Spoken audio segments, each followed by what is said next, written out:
morning, everybody. Just sort of, as always, just waiting for everybody to join. So make yourselves comfortable, grab a cup of tea or coffee or whatever. And we'll get started in a little bit. I do hope everybody's well this morning. We've got some rain where we are. I don't know if that's the same where you are. It's quite nice, actually. It's quite nice to have a bit of a change. Who'd have thought that we'd be enjoying the rain?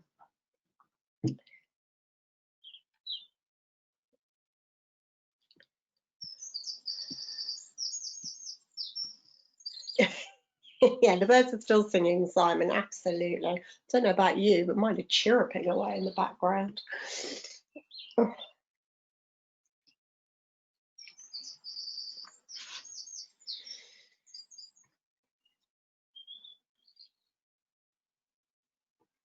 So this is our last session today. Just saying, it's gone very quickly, or I feel it's gone very quickly. Maybe you don't feel like that.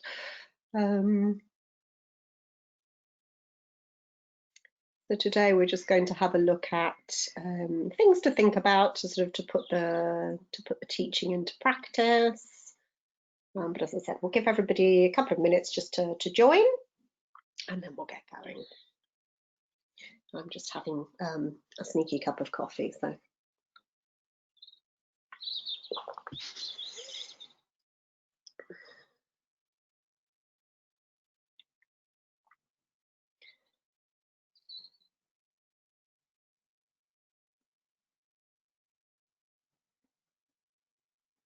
As always, if anybody's got any questions that they want to pop into the control panel, please do. Although obviously today is all about finding work and what have you, so I suspect that the questions are going to be centered around that.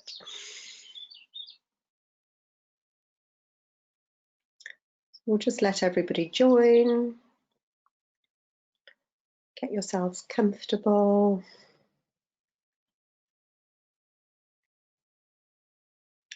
I can see everybody logging on. That's good.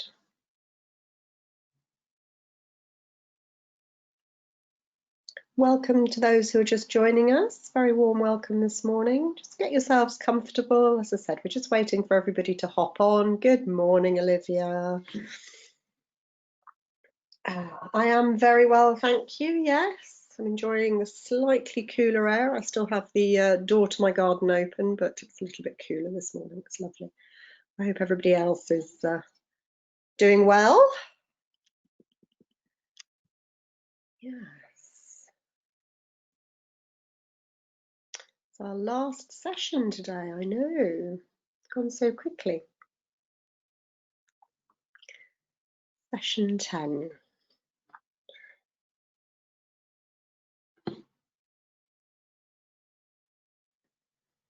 As I said, I'll just give everybody a moment to log in, sort themselves out, get comfortable. Yep. Started off, do apologise.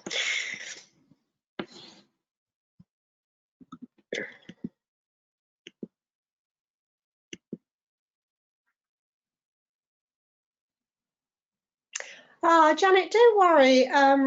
If you didn't see all the webinars, they've been recorded, so you'll be able to see them at your convenience. So UK-TEFL will be sending sort of links out. Yes, so you'll be able to watch them.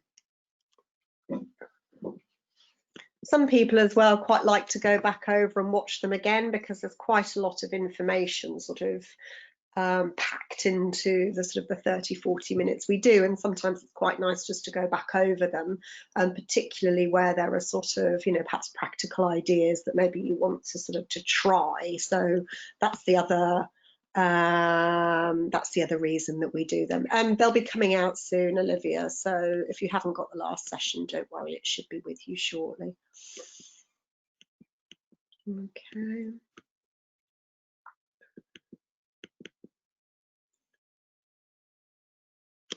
So yes, you're always welcome to go back and to watch the videos.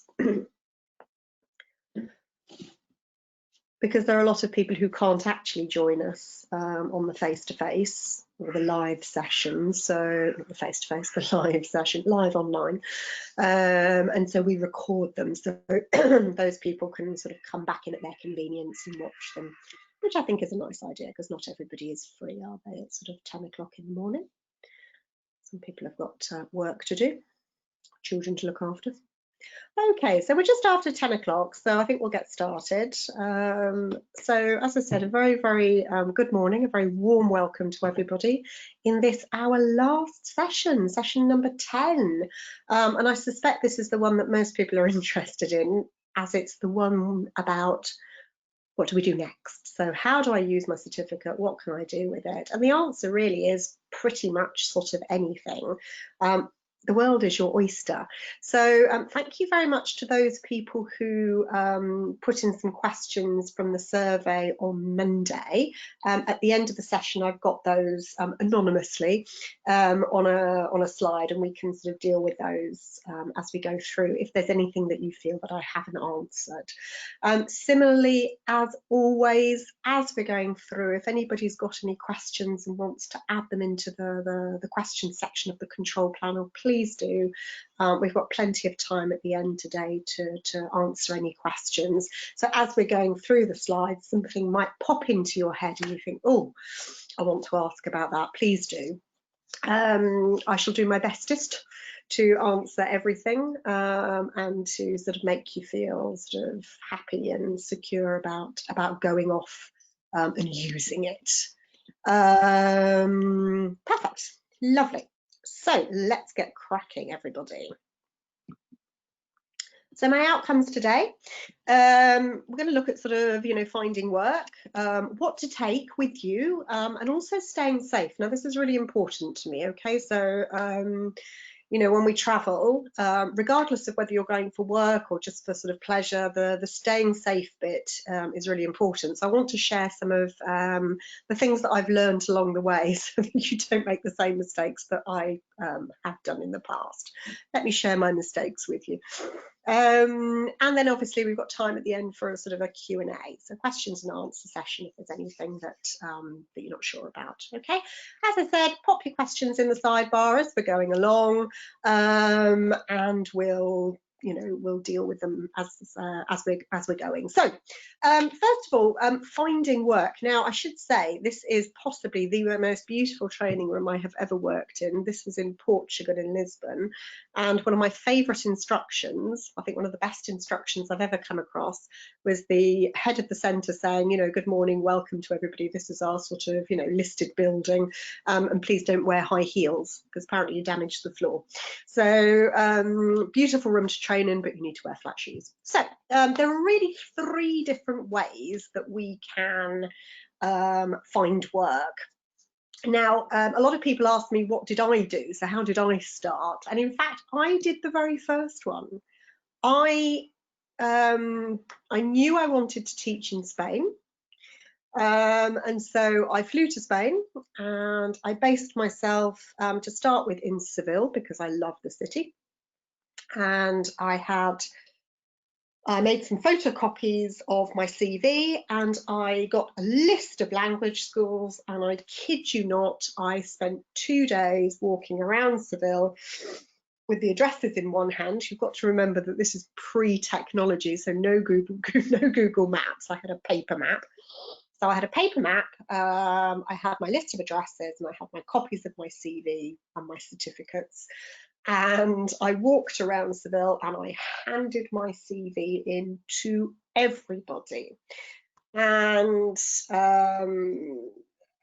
it was tiring, but it was very, very worth it. Now, you'll remember me talking about the figure of the director of studies. Remember, that's the person who's in charge of sort of the academic management of the school, sometimes called the academic manager. Sometimes you might see a senior teacher, but those are the people who are also responsible for hiring.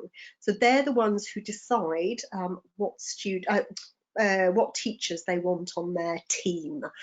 Now, I have been a director of studies. I've been a director of studies for many years, and I can tell you that the one thing that we value over and above anything else, so it sort of doesn't really matter, you know, what qualifications you've got, although a qualification in teaching is important, but it doesn't really matter how much experience you've got. What we want to see is somebody who is capable, who has sort of turned up, showed initiative, and is sort of ready to go, and doesn't look like they're going to panic at the first sign of sort of difficulty.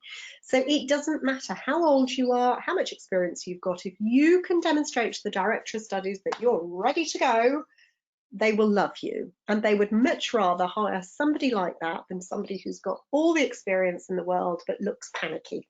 And we can tell, because when you work overseas, you get to sort of, so just by demonstrating that you've arrived in a country and you're ready to work, you will find directors of studies very open to you. So particularly in countries where there is an awful lot of work, so Spain, Italy, in sort of Southern Europe, Portugal, Greece to some extent, actually turning up and just handing in your CV is really, really worthwhile. Now, the Director of Studies might be busy. Don't be offended, because I can tell you that a Director of Studies from September onwards normally has an inbox sort of that is comical, and is trying to recruit level test students, sort out academic courses. Literally, they're sort of running around like headless chickens. So if they're not available, don't worry, but just say to whoever has received you, this is the Director of Studies, I'm really interested in working with you, here's my CV, and I'm here and I'm ready. And you'll get, I actually got a lot of callbacks, so it took a few days, but then people started calling back and offering me work. And I had an offer from somebody who is now quite a famous speaker.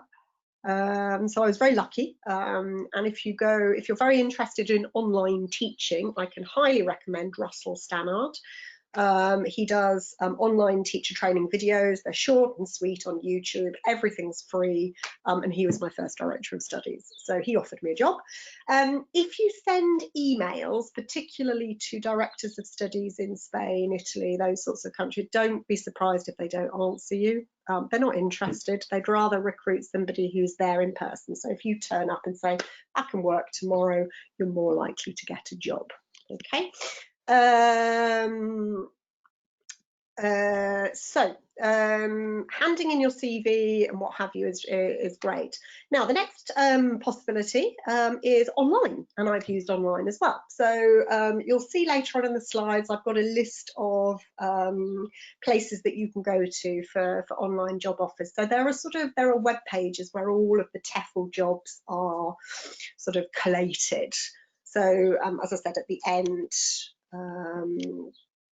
you know, that's the best way to have a look. There are also recruitment agencies. So if you want to go on, for example, one of the programs, so for example the JET program, which takes you to Japan, I've had lots of friends who've done that.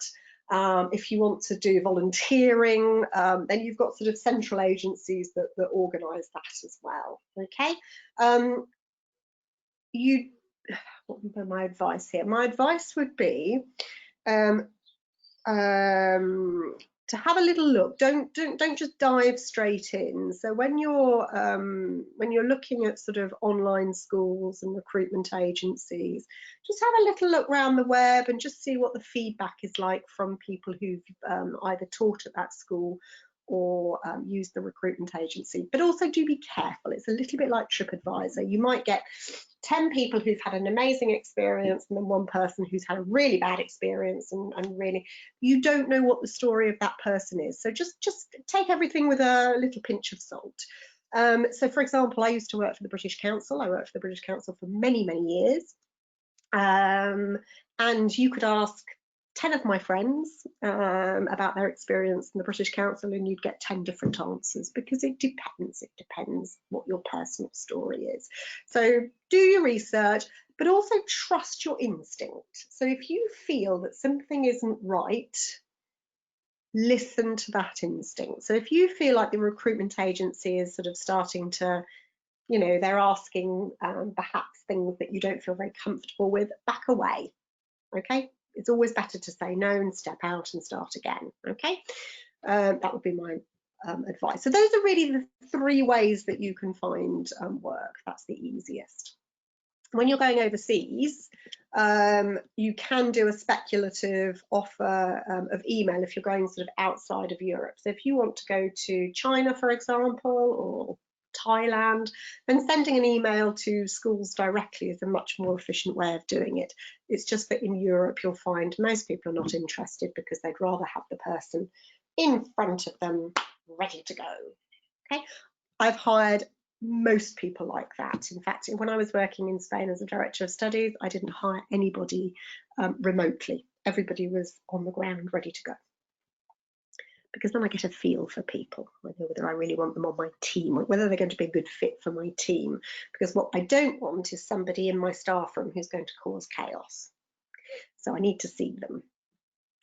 Okay, so some things to have a think about. So with your CV and interviews, I should say this is one of my, the group of trainers I was training. They're all wonderful people, slightly crazy. So on your CV and in interviews, you'll see here that I've said, be honest. Okay, so never ever say on your CV or in an interview that you've done something that you haven't, because a director of studies, we'll probably know if you're lying, because we can ask 1 or 2 questions and find out if it's really true. And also, if we think that you've got more experience than you have, then we'll leave you to get on with it. We won't give you very much support, and you need support at the beginning. Okay, so be honest, and just, you know, think about all of your relevant skills and work experience. So, for example, I work with a school in Bicester, and very close by is Bicester Village. Now, I don't know if you're familiar with Bicester Village, but it's basically a shopping haven for people from Asia. Well, that's relevant, because if you've been spending a lot of time working with people from different cultures and different languages, you've automatically been working on communicating with people whose first language isn't English. That's incredibly relevant. If you do sort of kids club, or you look after, I don't know, you coach a soccer team or something, those are all relevant skills. So anything that you've got, put it on your CV and show how it's relevant to teaching. Okay, that's fine.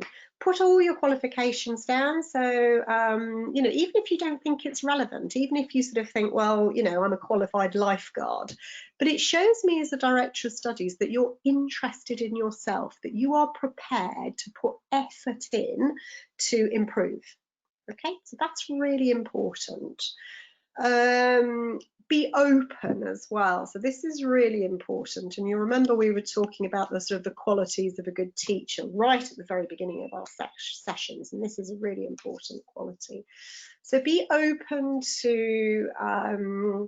you know, perhaps sort of new experiences, teaching something that perhaps you sort of think, oh, I'm not sure about that, but, you know, with support. Okay, and I would also say at the beginning, be flexible. So the thing to do with teaching is to not say yes to everything, but to sort of go, okay, yes, and I can make that work. Because as soon as you start being open and flexible, your director of studies will go, oh, right, that person works really well in my team, and you will start to get better timetables, more support. You'll just get a lot more help. Okay, so those 2 are really, really important, particularly at the beginning when you're new. So it's the people who've got sort of lots of experience and qualifications that perhaps can be a little bit more sort of demanding, but at the beginning, to get your experience, be flexible and be open. Okay, Talk about what sort of teaching experience you've had, and again, be open and honest about it. So if you don't have much teaching experience, sort of say, look, I'm right at the beginning of my career, but I'm really open to teaching different levels. I'm very excited about working with Spanish students or Chinese students. You know, I really like to learn more about their culture and to help them understand English. So, you know, that's more important. I'm just going to check to see if, okay, so as I said, any questions, do pop them into the question bar. Now, before you go, I thought I'd done these as points with everything up there. Now, before you go, some very, very important things to think about. What I would say, and again, use technology to your advantage. So make sure that you've got copies of your passport, any relevant visas, so they might be in your passport. So for example, for Saudi Arabia, the visa is in the passport. Make sure you copy it and upload it. Make sure you take some passport photos with you and any certificates that you've got. So your UK-TEFL certificate, if you've got a degree, if you've got, I don't know, your lifeguard qualification, make sure all of that is scanned online and accessible from wherever you are in the world, so somewhere in the cloud, okay? Just in case. Because if you lose your passport, if you already have a copy online and you can show that to the embassy, it will be much quicker to get a replacement. Okay, so it just makes life that little bit easier. It also means that you don't have to take your physical passport out and about with you. You can take it on your phone and show people, and that's fine. Okay, now the second point here, load up your smart devices with photos. Photos are really important because, as we said, it tells people about you, it tells them about your house, your pet, your school, your local environment, because as soon as you say that you're from the United Kingdom, people go, oh, from London. And then you have to explain that no, you don't live in London, you live somewhere else. And it's nice to be able to show people. Okay, so take photos. They're also good teaching tools, you know, and also they're good for a little bit of nostalgia. So when you're having a little bit of perhaps homesickness, you can have a quick look at your photos and just feel a little bit more connected to home. Okay, so there's a number of good reasons. No, you don't, Simon. Overseas TEFL experience in order to secure summer work in the UK? Not at all. Summer schools are generally, this sounds horrible, desperate. What I mean by that is that the volume of work that is out there means that you know, if you've got some experience, some qualification and some sort of, you know, openness and nous about you, you should be fine. Make sure you get a credit card which works well internationally and isn't going to charge you a fortune. So I think Halifax's is quite good at the moment. But again, just check with your bank. Also check your phone works well internationally, so that you're not perhaps it's not costing a fortune if you're traveling, or perhaps one that you can change the SIM on and put a local SIM in. Okay. Stock up on ebooks, downloaded films, etc. That's for you, because you might well find yourself standing around on, you know, station platforms in the airport, and you've got quite a long time to kill between connections. Okay. Also, when you're at home at night, you know, perhaps after a working day, it's really good to have stuff like that. So again, use your smart devices and download sensibly. Any essentials you can't do without? I have a very dear friend who can't go anywhere without her tea bags. She says that tea overseas is not the same as in the UK, and she always takes tea bags with her. That's fine. Whatever it is that you think is essential and you can't live without. So maybe it's a skin cream. I don't know. Maybe it's you know, a piece of so some food items, whatever. And really importantly, check your social media access. Now, what I mean by that, yes, Janet, Yorkshire tea, exactly, darling. You can get it in some countries, but not all, and that's the one I take with me. I also take coffee. I actually grind, this is when I'm on short trips, I grind my own coffee at home, I take it with me. honestly, hotels think I'm completely bonkers. Olivia, in terms of banks, I'm not sure, sweetheart. The best thing to do is to go and talk to your banks, or go online, go to one of the comparison sites and just put in best credit card for overseas travel, and normally those money.com websites will do your comparison. They're fabulous, so just check. Social media, this is really important because depending on where you are in the world, some social media works and some doesn't. So if you want to go, or you're thinking of traveling through China, then there's no Facebook, there's no WhatsApp, there's no Instagram, none of that is accessible. So you will need to change, or not to change, but you'll need to upload some social media onto your smart device to make sure you can stay in touch. So if you're going to China, then WeChat.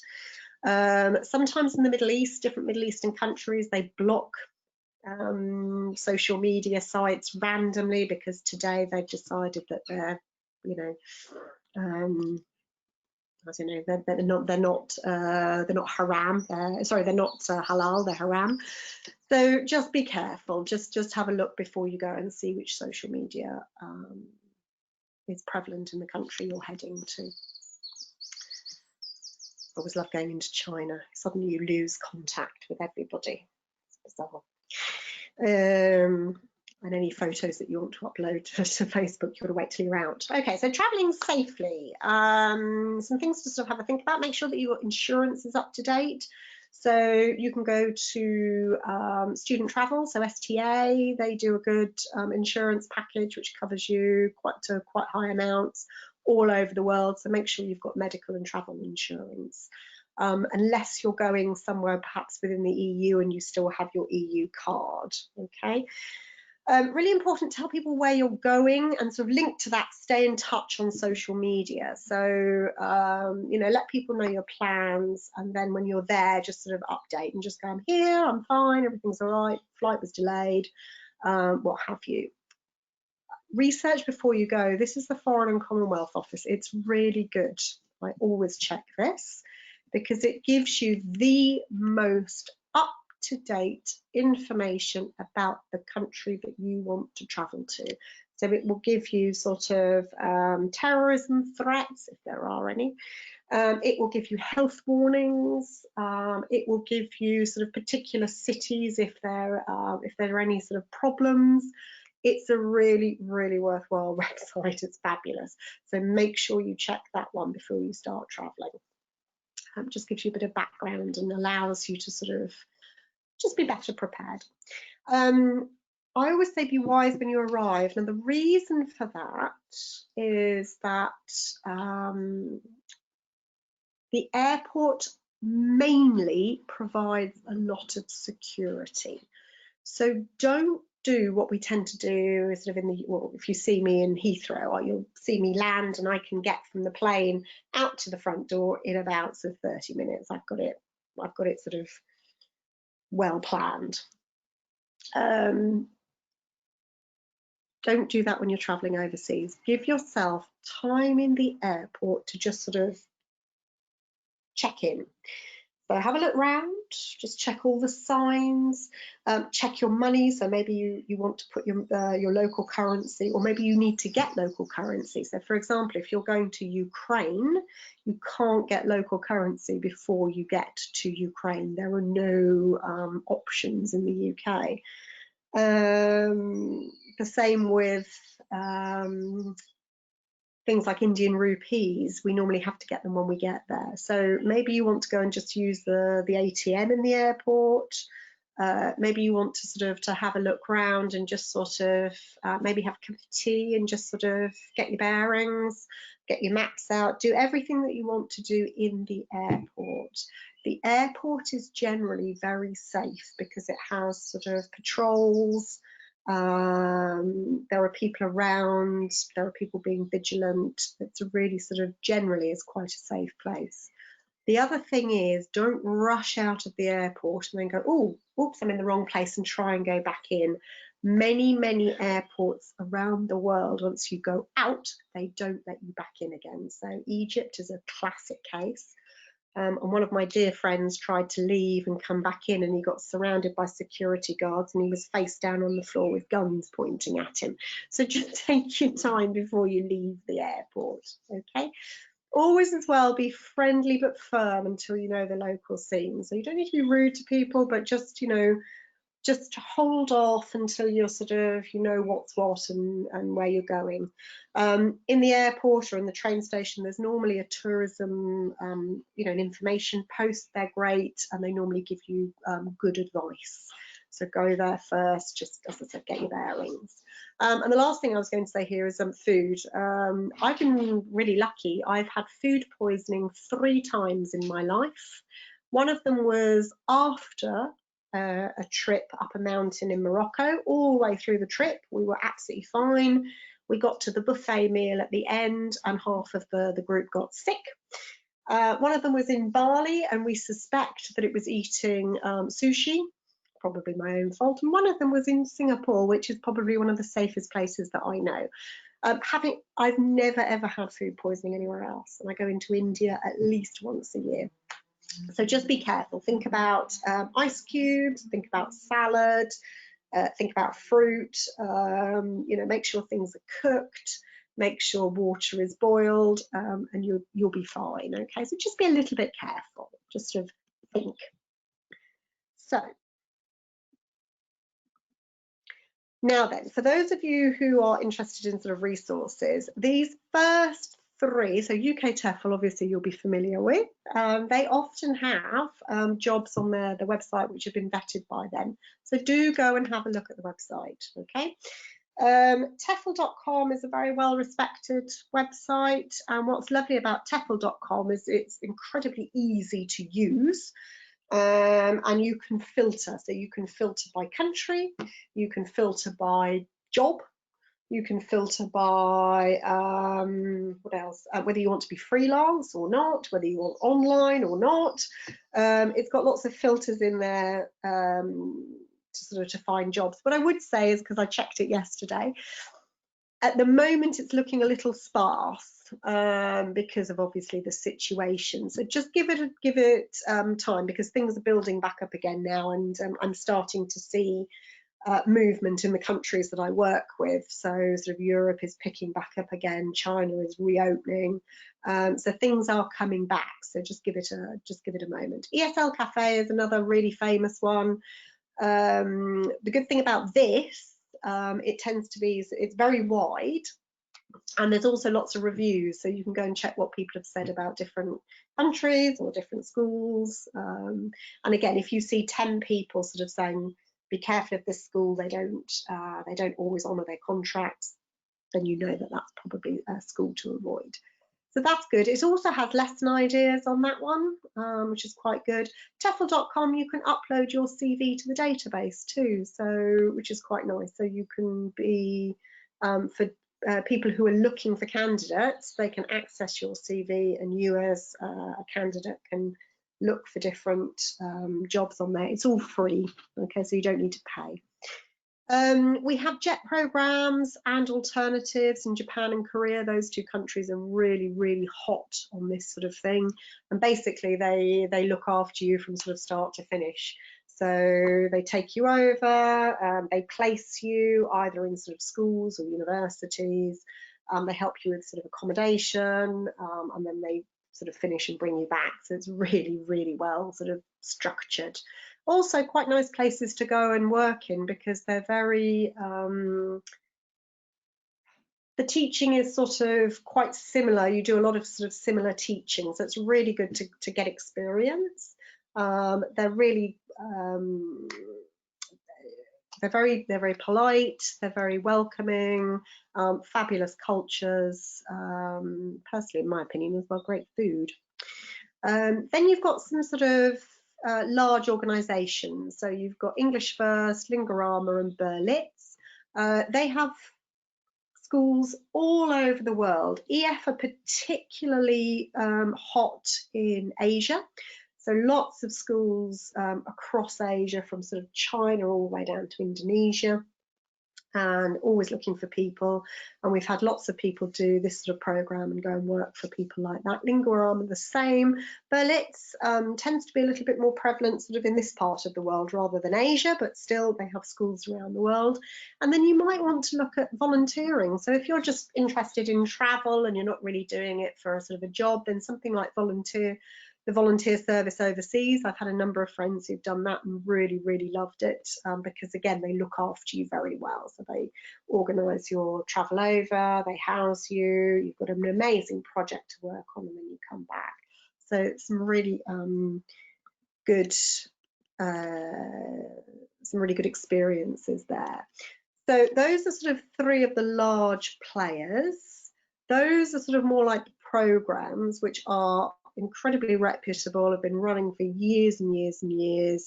And if you go in and just put into Google JET program and similar, you'll get a whole list of options. And as I said, those are really for sort of one-to-one job offers, so specific schools and specific countries looking for people. Simon, you'll also find on the TEFL.com, you'll find loads of summer work normally. As I said, it's gone a bit quiet this year because we're in a really strange situation, but I'm sure that will pick up. You also get work at sort of Easter. There's lots of sort of summer holiday work at Easter and in summer. Okay, so some specific questions that you guys had.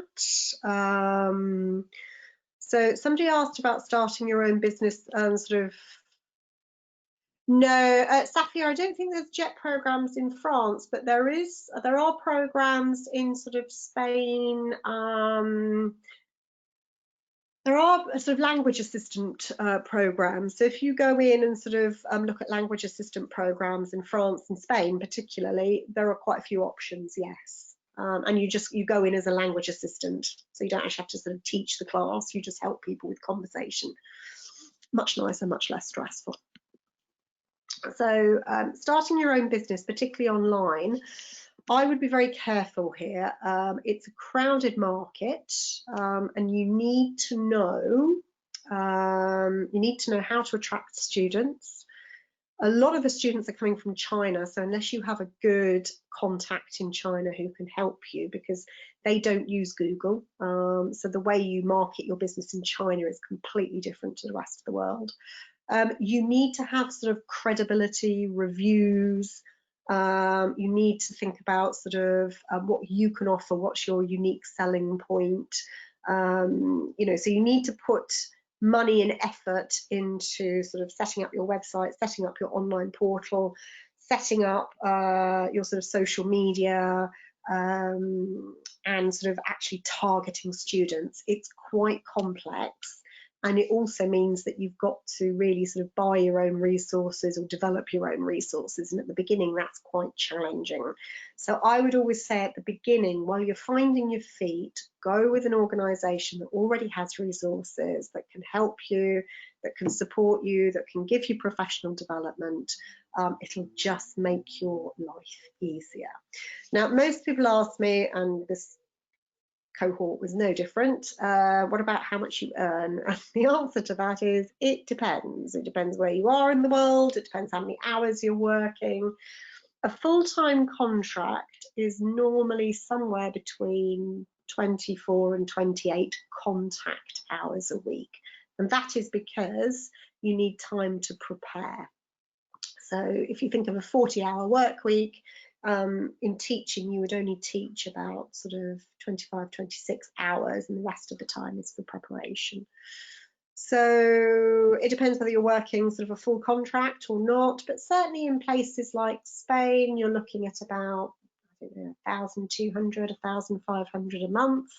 And of course, living costs in somewhere like Spain are much cheaper than they are here. I was just having a conversation with a friend of mine who lives over in Spain, and we were talking about the difference in going out to eat and going to a bar. Very different, so much cheaper. If you're online, then you're looking at probably, they often quote in US dollars for online work, so sort of up to anything between sort of $15 and $25 an hour for online work. So it just depends, but have a look round, get a feel for the market. The best earning places really are still the Middle East, Singapore, those sorts of countries still probably pay you the best. In terms of working in the UK, lots of work in the summer normally for summer camps, so you don't have to even teach. You can be an activity leader, you can be a house mistress or master, so you're sort of more pastoral care, or you can teach. So there's loads of options, and normally in the summer there are camps, and I kid you not, from sort of Bournemouth all the way up to northern Scotland.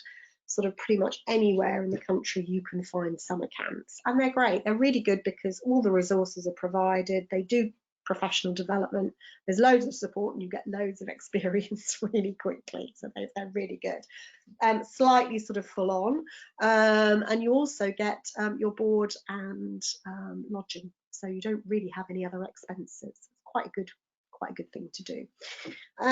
Somebody asked about teaching different levels. So obviously there are advantages and difficulties with each level. So with elementary, for example, teaching elementary is wonderful because you see progress quite quickly. All of a sudden they go from single words to a sentence. You're like, oh, and literally everything you teach them is new. It's great.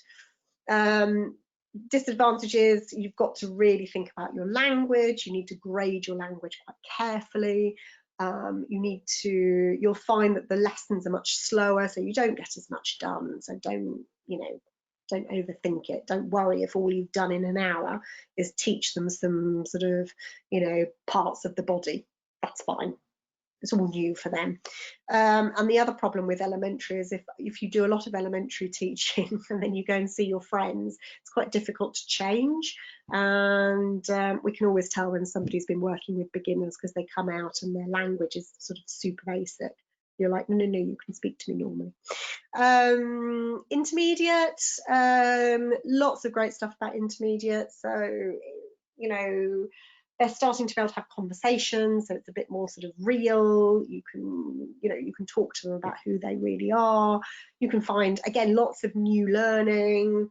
The only sort of problem with intermediate is that often they reach a plateau and they feel like they're stuck. So you might have to do a little bit more counselling with intermediate students to get them give them a bit of a push. And perhaps that's when you need to go back to the Common European framework and just sort of show them how they're improving. So they might feel that they're still at B1, but in fact, actually, their vocabulary has moved to sort of B2 level. So, you do have to think about motivation with intermediate students to sort of push them on through. Advanced is wonderful because you can have proper conversations. You can literally bring in any topic and they're up for it. The conversation's exciting. They're often sort of preparing for sort of exams or something at work, and it's sort of quite dynamic and fun and exciting. Disadvantage there is you've got to be on top of your game. You've really got to know your grammar and your phonology and be able to sort of go in and correct. You'll also find in an advanced class that people are all in an advanced class, but they've often got different levels of advanced. So you'll find that somebody is really, really good at listening, but somebody else is really good at speaking, but we have to do listening and speaking because we need to deal with the whole class. So, sometimes you find slight sort of, you remember we talked about jagged profiles, you get a lot of jagged profiles at advanced. Best time to be a TEFL teacher, somebody asked me about when to do it, and I would say whenever you feel is the right time. So for some people, I did it straight after university. I loved it. I was ready for it. I wanted to go and live overseas. I knew I wanted to go overseas, and I spent 20 years overseas. So that worked for me. But for other people, they do it as part of their university course. Some people just sort of do it in the summer to get some extra money. Great idea. Really when you feel it's right. So if you want to travel, make sure that you feel that you're ready to travel, that you have everything in place and that you're ready to go. If you really want to do it just to sort of earn some money over the summer, by all means do that. Don't forget as well that you can be a tutor at university and help sort of Asian students, perhaps Indian students who've come in and need help with their university writing. That's another good way to get money. The best thing about being a TEFL teacher, people. you meet such fabulous people, you hear great stories. I can't imagine my life without this. It's just been the most amazing experience. And in fact, I was talking to a friend the other day, and I said I've done everything that I wanted to do. I'm very lucky. So if that inspires you to go and travel and do it for a bit, then that's great. And I just hope you have such a fantastic experience as I've had. So, any other questions? Yes, Maisie, absolutely, you can do it in your gap year. Loads of people do. Loads of possibilities for gap year, yes. It's a really good time to do it. Does anybody have any other questions?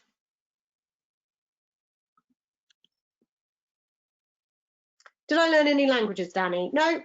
It's terrible, isn't it? I can speak fluent Spanish. I did French at A level, but it's not great. And I can say mind the gap in Bahasa, which is quite useful, and I can say it in Mandarin too. But no, because I travel so much, I'm constantly sort of in and out of countries. And remember that people want to hear you speaking English, not you murdering their language. Lots of people do. Lots of people pick up local languages. That's fine. It's just that where I've lived. Worst, most stressful teaching experience. Ooh. Do you know, they've all been good. I haven't really had a bad one. The worst, I think, was a group of students in Singapore who were all sort of about 6, 7 years old, and they were in effectively a sort of a remedial class, and they were all in the remedial class for different reasons. So trying to sort of deal with that was quite challenging. So I had people sort of on the spectrum. I had people whose English language just wasn't great. I had the whole works, and that was quite tiring. But honestly, they've all been good in different ways, and people give you really good stories that you can use. Such a good job. TEFL qualification is valid for life, Chloe. So it's there for whenever you're ready to pick it up. In Portugal, Olivia, probably the best thing to do is to go. So do a bit of research first, maybe have a look at TEFL.com, see if there's anything coming up in Portugal. But Portugal is very local. So it's a little bit like Spain in that sense, that quite often they hire people who are there on the spot. Do we have a test to earn our certificate? Yes, there is a test, yes. So you should get that. Okay, let me just go through the questions. Yes, so Simon, I do. I've moved on from TEFL. So when I was in Singapore, I was very lucky. I got to move into what was called the Professional Development Centre, and we did a lot of corporate training. And so that I use all the same skills. So all of the skills that I learned as a TEFL teacher, I take into other training. So yes. Russia, Olivia, possibly you do need to do some investigation before you go. I wouldn't rock up in Russia and look for a job. So that's one where I would have a look first. Something you wish you knew when you started teaching, says Simona. Oh, that's a good question, darling. Possibly the best bit of advice I can give you is your students don't know what they don't know. Okay, so do not panic if you've got to the end of the lesson and you haven't taught them something that you were going to. They have no idea what was on your lesson plan. Okay, so relax and allow them space and stay sort of curious. And you can't know everything, so don't panic. Don't think that you're oh my God, I don't know everything about the English language. No, I still don't, and I've been doing it for 25 years. So just, I think, relax and have fun with it. Just really enjoy your students. And as I said, they don't know what they don't know.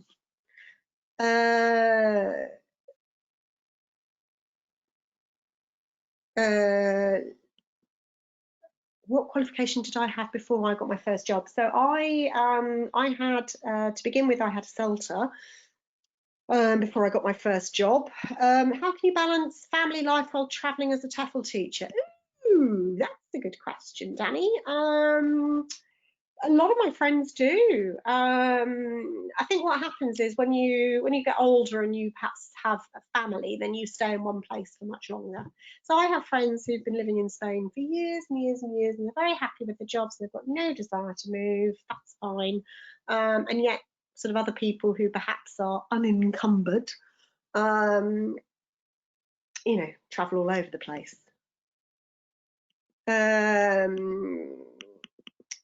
Now, somebody asked me about, hang on a second, I'm just going through the questions.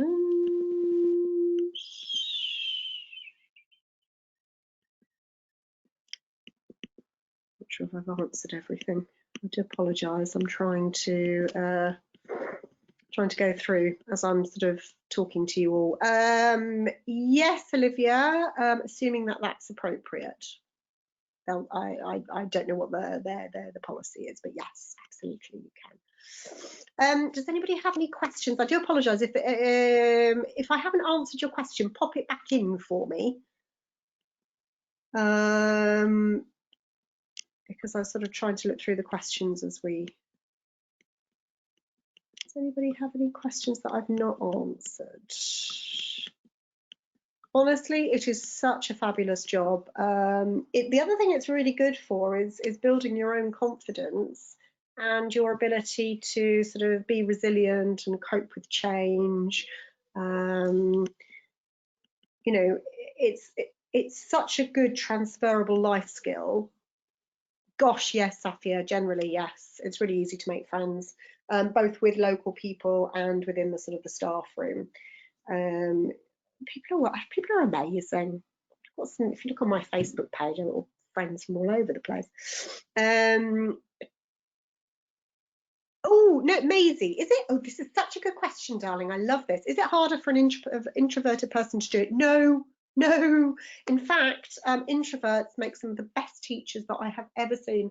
One of my teacher trainers in Singapore, who I love and admire, who's one of my sort of gurus, is a massive introvert, and you have never seen anybody hold the room better than he does. He's just fabulous. It's all about having presence, darling. So yes, you can be an introvert. Have a look at the TED Talk by Susan Cain, The Power of Introverts, and then read the book. Absolutely. Doesn't mean you're shy. It just means that you're a lot calmer. I love being trained by an introvert because I'm an extrovert. I love being trained by an introvert. I really enjoy it. I find it incredibly relaxing and beneficial. So no, not at all. Great question though. In fact, most of us are what we call ambiverts anyway, so sometimes you'll see me being massively introverted. Any other questions? What happens after the session? Good question, Monty. You get a survey, and once you've done your sort of online and done your exam, or your test, sorry, exam sounds very serious, doesn't it? You'll get a certificate. And you can also sort of rewatch any of the videos if there's anything that you want to go back and check. That's you're always very welcome. And of course, UK-TEFL are there to check in with if you've got any questions about the online course or getting your certificate. Do go back and check with them. They're fabulous people. Oh, Safia, you've asked me a question that I do not know the answer to. Does access to these videos ever expire? I don't know. That's a really good question. UK-TEFL, if you're out there, could you answer that for me? You get the test at the end of the online, Olivia, and it's just when you access the online, you should get it. It's pass-fail, so you should be fine.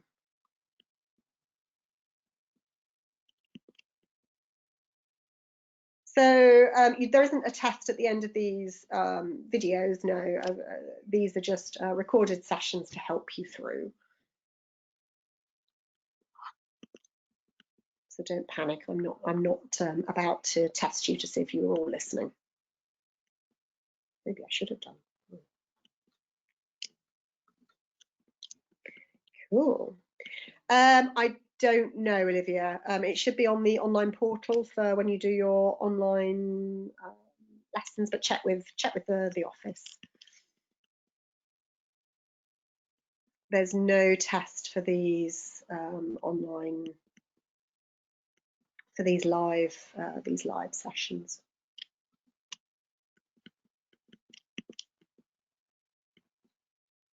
Okay, cool. Well, all I can say is good luck. I know you'll all use it in different ways. You'll all have different experiences. Use it in the way that works best for you. So some of the best advice I can give you is go where you want to go and where you feel comfortable. Don't feel pushed into going somewhere because everybody goes, oh, you know, this place is amazing. If it's not for you, it's not for you. That's fine. Go where you want. Take it where you want and do with it what you want, and that way you will be successful. Okay, and if you don't use it to travel, you will use it at some point in your life because you'll be working globally, you'll be working with people whose first language isn't English. It will stand you in good stead regardless of what you do. And I just hope you have a super experience with it. Thank you so much, everybody, for your lovely feedback. Oops, I'm so sorry. Thank you. And you know, it's been so lovely working with you, and I'm really excited to think that out there's a group of you who are about to start on this amazing journey. And as I said, I hope you have as good, if not better, experience than I've had. It'll be a game changer. Thank you so much, everybody. Goodbye for now. And as I said, thank you and good luck.